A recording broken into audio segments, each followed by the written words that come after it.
Good evening, visitors. Welcome to the Australian War Memorial's last post ceremony. My name is Troy Clayton, and joining us today from the Royal Australian Navy is Warrant Officer Nikolai Rolfe. We are honoured to welcome Detective Superintendent Richard Terry and his family. We welcome the veterans who have served, those that are still serving, and the families that love and support them. We also acknowledge the members of the RSL Services Clubs Association, RSL Victoria, and RSL Queensland who are watching this ceremony broadcast across Australia. During this evening's ceremony, wreaths will be laid at the base of the Pool of Reflection by visitors to the memorial.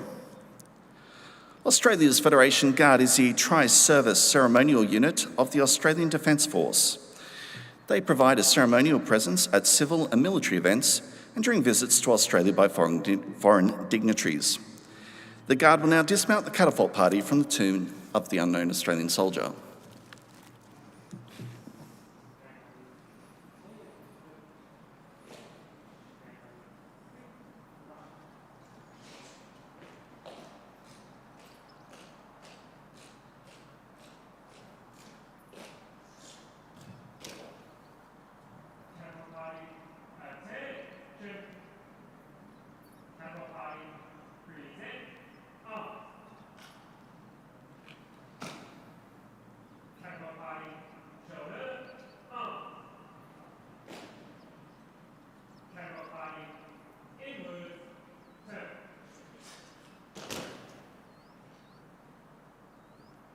Catapult body, slow!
Catapult party, present, up. Catapult party, reverse.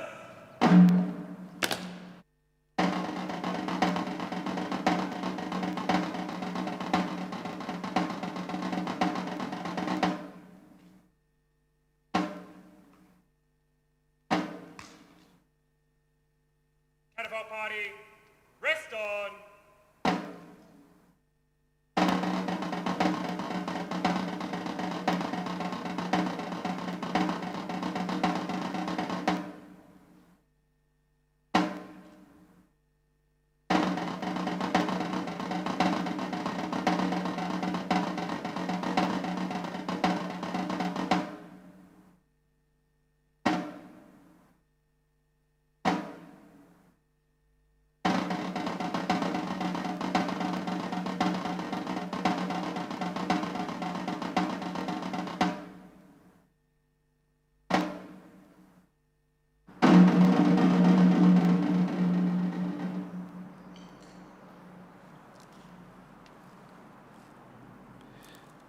If you're able, please stand and join in singing the national anthem.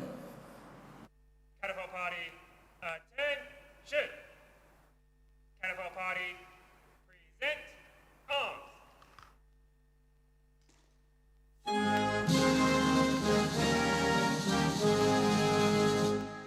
Australians, oh, let us rejoice, for we are one and free. We've golden soil and wealth for toil, our home is girt by sea.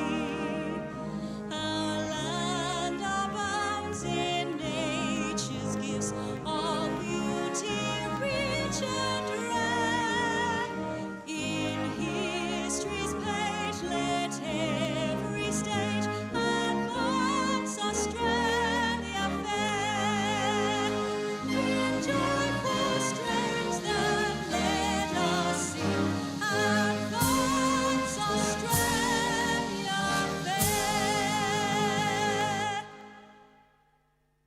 Catapult Party, shoulder, arms. Catapult Party, order, arms. The Australian War Memorial was the vision of Charles Bean, Australia's First World War official historian. Bean landed with the Australian troops on Gallipoli and stayed with them at the front through to the end of the war. The idea of this national memorial and museum came to him at Pozières, France, in the depths of the bloody fighting of 1916. Bean's idea was that this would be a place where families and friends could mourn their loved ones buried in faraway places.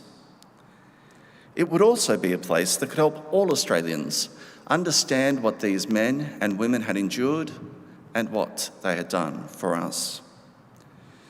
Bean's vision, to which we remain true, is best expressed as inscribed at the entrance to the memorial's galleries. Here is their spirit, in the heart of the land they loved, and here we guard the record which they themselves made. Tonight, we'll read the story behind just one of those on the Roll of Honour, which lists the names of more than 102,000 men and women who had given their lives for us in war and on operations for more than a century. But first, we present a lament, Flowers of the Forest. Wreaths or floral tributes will now be laid at the base of the pool of reflection.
Today, we remember and pay tribute to Private William Henry Blake. William Blake was born on the 25th of January, 1885, the eldest son of William and Kate Blake of northern Western Australia. Blake did not attend school. His mother later listed his training as hard work. He worked as a farm labourer in Northern. Blake's father, also known William, died in 1915, leaving behind a large family. William Blake enlisted in the Australian Imperial Force in early September 1916. After some initial training, he was allotted to reinforcements to the 28th Battalion, embarking at Fremantle on the troop ship Persic on the 29th of December 1916. Arriving in England in early March 1917, Private Blake joined a training battalion and underwent more training before his unit in France in June. A few weeks later, he was admitted to hospital with a case of mumps. He rejoined his unit in late July. By then, his battalion had provided reinforcements for the Second Battle of Bullecourt, who found themselves involved in heavy fighting. The Australians broke into and took part of the Hindenburg Line, but no important strategic advantage was gained. Private Blake's first major battle would be the Battle of Menin Road, part of the Third Battle of Ypres, a British offensive which aimed at taking sections of the curving ridge east of Ypres, which was crossed by the Menin Road. The 2nd Australian Division, of which Blake's unit was part, attacked either side of the West Hoek-Zonne-Baker Road. As German garrisons were surprised and overrun, the 28th Battalion quickly captured its objectives. While the attack was successful, advancing troops had to overcome entrenched German positions, including mutually supporting concrete pillbox strongpoints held with machine guns. The Australians also had to resist fierce German counterattacks. Strafing by 8 German aircraft and shelling by German artillery caused additional losses, as the Australians consolidated captured trenches and shell holes in their new front line. Private Blake was wounded on the first day of the battle, his right foot and leg shattered by a shell wound. He was taken to a casualty clearing station and then evacuated to a German hospital in France. But his wounds proved mortal, and he died 4 days later, on the 24th of September, 1917. He was 32 years old. Today, he remains in Wimmera Communal Cemetery alongside more than 3,000 Commonwealth casualties from the First and Second World Wars.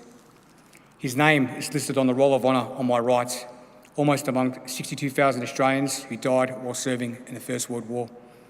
A photograph of his headstone is displayed today beside the pool of reflection. This is but one of the many stories of service and sacrifice told here at the Australian War Memorial. We now remember Private William Henry Blake, who gave his life for us, for our freedoms, and in the hope of a better world.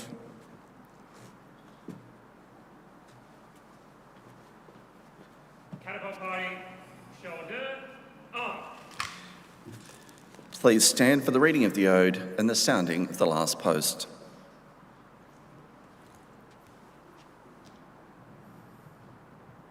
They shall grow not old, as we that are left grow old. Age shall not weary them, nor the years condemn. At the going down of the sun, and in the morning, we will remember them. We will remember them. Catapult party, present, arms.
Catapult party, shoulder, arms.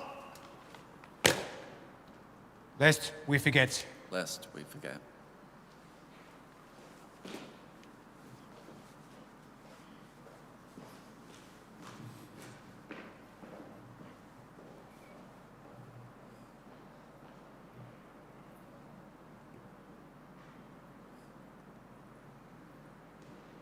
Catapult party, inwards, turn.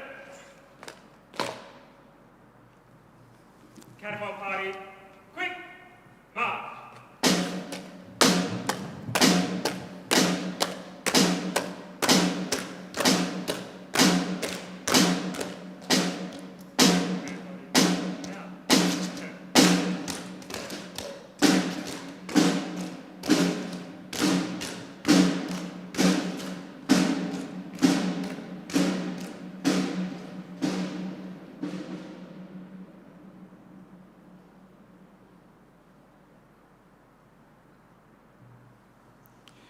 We leave you this evening with the words of the memorial's founder, Charles Bean. Many a man lying out there at Poziere or in the low scrub at Gallipoli, with his poor, tired senses barely working through the fever of his brain, has thought in his last moments, well, it's over. But in Australia, they will be proud of this. Ladies and gentlemen, girls and boys, that concludes the last post ceremony. We'd like to thank you for visiting the Australian War Memorial. Wish you all a very good evening. Thank you.